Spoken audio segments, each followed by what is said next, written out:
right, so today we are looking at the law of detachment, the law of syllogism, and reasoning in geometry. I'm going to break this up probably into 3 different videos so that you can take a little break and get a little snack or whatever in between and keep your brain fresh. Excuse me. The first thing that we're going to look at is the law of detachment and the law of syllogism. The law of detachment uses a method that is called affirming the hypothesis. Affirming the hypothesis. Now, what portion of a conditional statement is the hypothesis? The hypothesis follows the word what?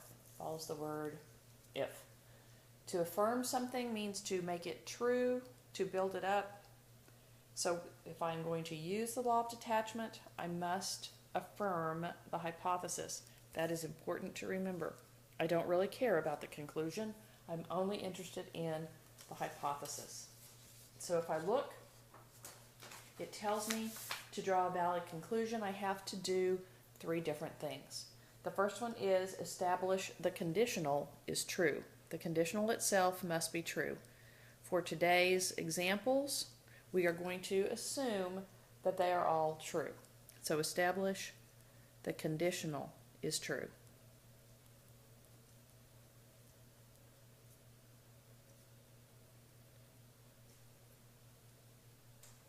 Then we must establish that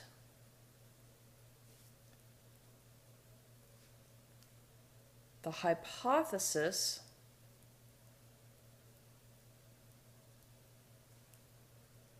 conditions are met.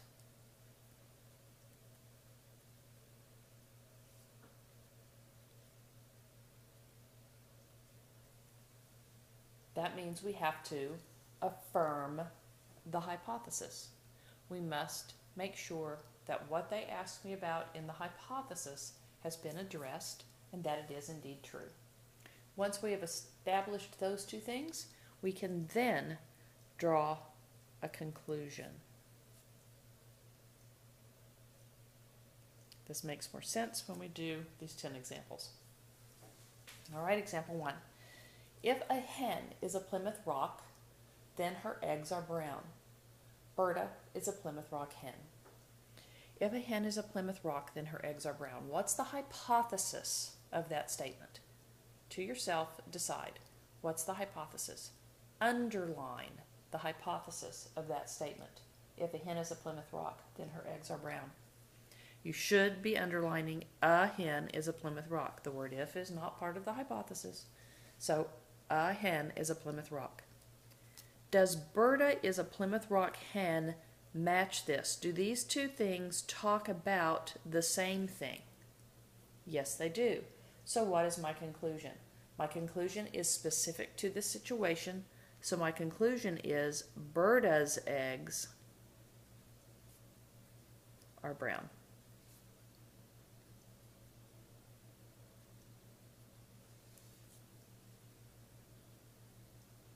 Example 2. If a pet is a rabbit, then it eats carrots. Jennifer's pet eats carrots. Again, what is the hypothesis of this statement? Underline the hypothesis. A pet is a rabbit. Does Jenny's pet eats carrots match this part of the statement? No, it does not. This, eating carrots, is talking about the conclusion. I don't care about the conclusion. I only care about the hypothesis. So this is not affirming the hypothesis. For that reason, I can say that there is no valid conclusion. You know, maybe Jenny has a guinea pig, or maybe Jenny has a turtle, or a weird cat that likes carrots. Who knows? Okay. Example 3. If Helen is going to work, then she is wearing pearls. Helen is wearing pearls. Again, underline the hypothesis of this statement. Helen is going to work. Helen is wearing pearls. Do these two things say the same thing? No, they don't. So again, I have no conclusion. Maybe Helen is going to the opera. Maybe she's going on a date. Maybe she just likes to wear the pearls. But I have no guarantee that she's going to work just because she's wearing pearls. It did not match the hypothesis of the statement. Example 4. If a number is divisible by 6, then the number is divisible by 3. 18 is divisible by 6. Again, what's the hypothesis? What's the hypothesis? What's the hypothesis? A number is divisible by 6. Does this match the hypothesis? Yes, it does. Therefore, what is my logical conclusion?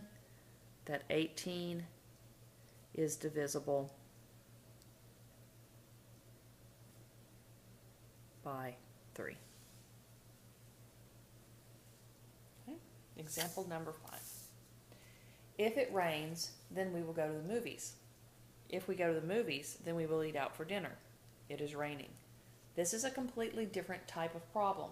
In this particular example, we are not using the law of detachment. For this problem, we are using the law of syllogism. So I'm going to put that up here. Law of syllogism. You'll notice the law of syllogism has 3 different parts. P implies Q, Q implies R, then P implies R. Notice how both of the conclusion here matches the hypothesis here. And they sort of overlap each other, and that kind of makes them go away because I wind up only with P implies R. That's what I'm looking at here. If it rains, then we will go to the movies. That conclusion matches this hypothesis. We go to the movies. Then we will eat out for dinner. So it is raining is affirming this hypothesis. If it is raining, what do I know? Well, I know we're going to go to the movies. Well, if we go to the movies, then what do I know? Well, if we go to the movies, I know we're going to eat out for dinner. So my logical conclusion, if it's raining, is we will eat out for dinner. It's like pushing over that front domino when you have all the dominoes lined up and you push that front one over and they all fall down until you have the very last one. So you start with the first one, you wind up with the last one. So we will eat out for dinner is my logical conclusion if it is raining based on these other statements. If a dog eats Superdog dog food, then he will be happy. Rover is happy.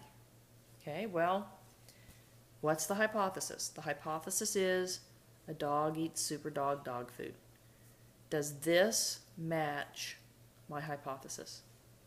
No, it does not. So here again, I have no conclusion. Maybe Rover is happy because you're rubbing his belly. Right? Who knows what's making Rover happy? But just because he's eating Superdog dog food, I don't know that, because all I know is he's happy. If you study for the test, then you will receive a high grade. Your grade on the test is high. Again, for the original statement, this is the hypothesis. Do these two things match? They do not, so there is no conclusion. Maybe it was just your lucky day. Notice all these things I'm saying are counterexamples. Up here for Rover, maybe you're scratching his tummy. That's a counterexample. Down here, maybe you were lucky. Maybe you cheated. No, we know that would not have happened. Okay, example 8. If an angle is supplementary to an obtuse angle, then it is acute. If an angle is acute, then its measure is less than 90. All right, there's not another thing here telling me what's going on. So what do I know? I know if an angle is supplementary to an obtuse angle, then it is acute. If an angle is acute. So I have 2 pieces that are overlapping here. This conclusion is overlapping this hypothesis. So they're going to just cancel each other out. It's as if they don't exist. Since there's not that third piece, I have to reach a conclusion that if an angle is supplementary, I'm going to abbreviate that, to an obtuse angle, then and that should be its measure is less than 90. I have to write it all down because they didn't give me something to start with. Okay, example 9. If the measure of angle A is less than 90, then angle A is acute. If angle A is acute, then angle A is congruent to angle B. Then angle A is acute, angle A is acute. Again, this conclusion is overlapping this hypothesis, so to speak. So what's my conclusion? If the measure of angle A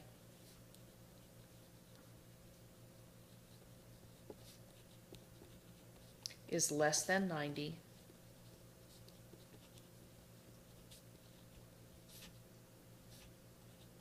then angle A is congruent to angle B.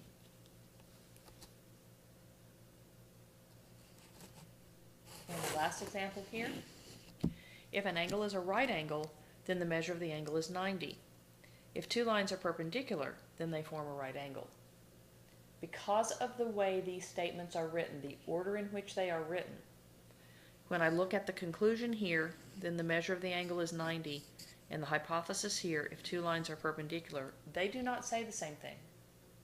Since they do not say the same thing, they cannot overlap. For that reason, I have no conclusion here